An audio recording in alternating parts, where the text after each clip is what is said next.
हाँ तो हेलो, आप लोग कैसे हैं? आई होप कि आप लोग अच्छे होंगे। आज की वीडियो में हम लोग पढ़ने वाले हैं लाभ और हानि, प्रॉफिट एंड लॉस। चलिए वीडियो स्टार्ट करते हैं। क्वेश्चन है कि रमेश ने एक रेडियो 500 रुपए में खरीदा है। रमेश एक रेडियो 500 रुपए में खरीदा और 550 रुपए में बेच दिया। तो हमको ज्ञात करना है कि ये लाभ हुआ या हानि हुआ। रमेश को लाभ हुआ या हानि, प्रॉफिट हुआ या लॉस हुआ। तो चलते हैं, स्टार्ट करते हैं। हल में लिखते हैं खरीद, अगर जो खरीदा है उसको बोलते हैं हम क्रय मूल्य। क्या बोलते हैं? क्रय मूल्य। तो क्रय मूल्य लिखते हैं, क्रय मूल्य। क्रय मूल्य कितना है रमेश का? 500। 500 रुपए में क्या किया है? रेडियो खरीदा है, ठीक है। और उसको बेचा है 550 रुपए में। जो बेचा है वो होता है विक्रय मूल्य। विक्रय मूल्य। तो विक्रय मूल्य कितना हो रहा है? 550 रुपए में। देखो खरीदा है रमेश, रेडियो खरीदा है 500 रुपए में, अब बेचा कितना है? 550 रुपए में। तो यहाँ पे देखेंगे क्या, कम में खरीदा ज्यादा में बेच रहा। तो हमको यहाँ पे क्या हो रहा है? प्रॉफिट हो रहा है। क्या हो रहा है? प्रॉफिट, यानी कि लाभ हो रहा है। तो लाभ और फॉर्मूला लगाएंगे, विक्रय मूल्य मूल्य माइनस क्रय मूल्य।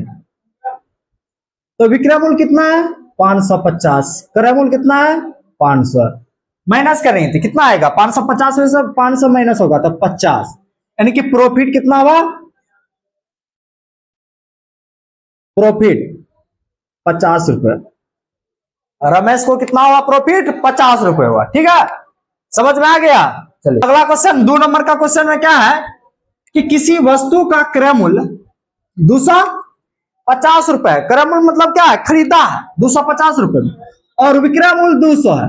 खरीदा है 250 में और विक्रय क्या किया है?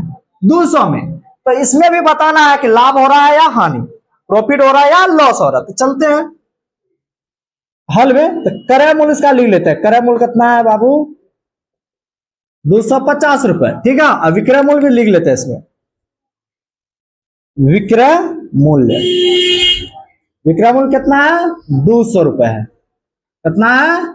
200 रुपए है, ठीक है। अब देखो खरीदा है 250, बेचा है 200, मतलब कम में बेच रहा है। कम में बेचा तो क्या हो रहा है? हानि हो रहा है। तो यहाँ पे हानि लगाएंगे। हानि क्या होता है? क्रय मूल्य। हानि बराबर फॉर्मूला होता है क्रय मूल्य माइनस का विक्रय मूल्य। विक्रय मूल्य, क्रय मूल्य हमारा 200 कितना है? 50 है। क्रय मूल्य कितना है हमारा?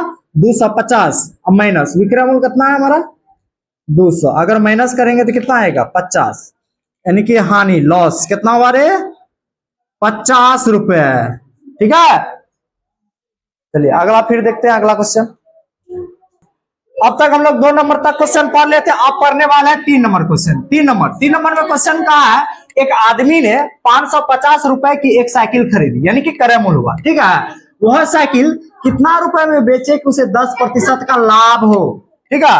एक क्वेश्चन नंबर 1, क्वेश्चन नंबर 2 में हम लोग पढ़े थे कि क्रय और विक्रय मूल्य दिया था और लाभ यहाँ हम निकालते थे। यहाँ पे क्रय मूल्य और लाभ दिया हुआ, तो विक्रय मूल्य निकालने वाला था। कैसे निकालेंगे?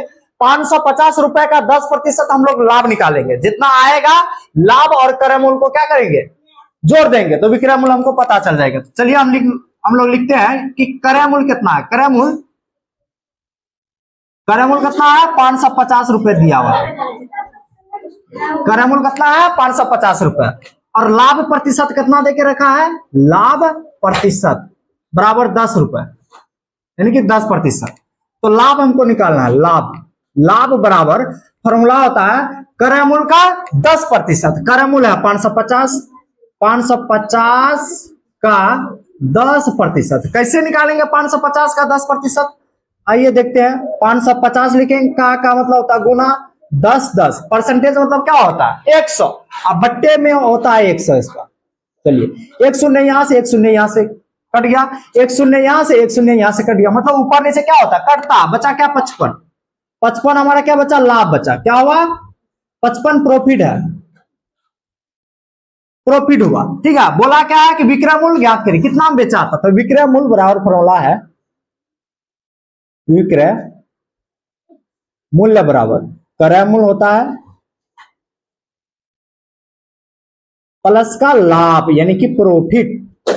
तो क्रय मूल्य हमारा कितना था 550, लाभ आया है 55, दोनों को ऐड कर देंगे कितना आएगा 5 और 0 जोड़ेंगे 5 5 5 10 के 0 हासिल 1 5 यहाँ है और 1 6, तो इतना रुपए हमारा विक्रय मूल्य। खरीदे थे 550 इसमें और बेचेंगे कितना 605 रुपए में, तो हमको 10 रुपए क्या होगा प्रॉफिट होगा। आया समझ में? अगर आप आ गया है 3 नंबर तो 4 नंबर बना के देखो आपने।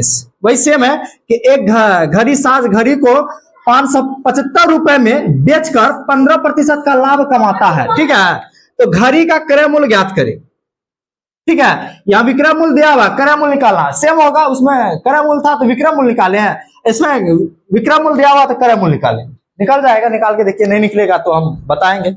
और इसका आंसर कमेंट में दीजिए।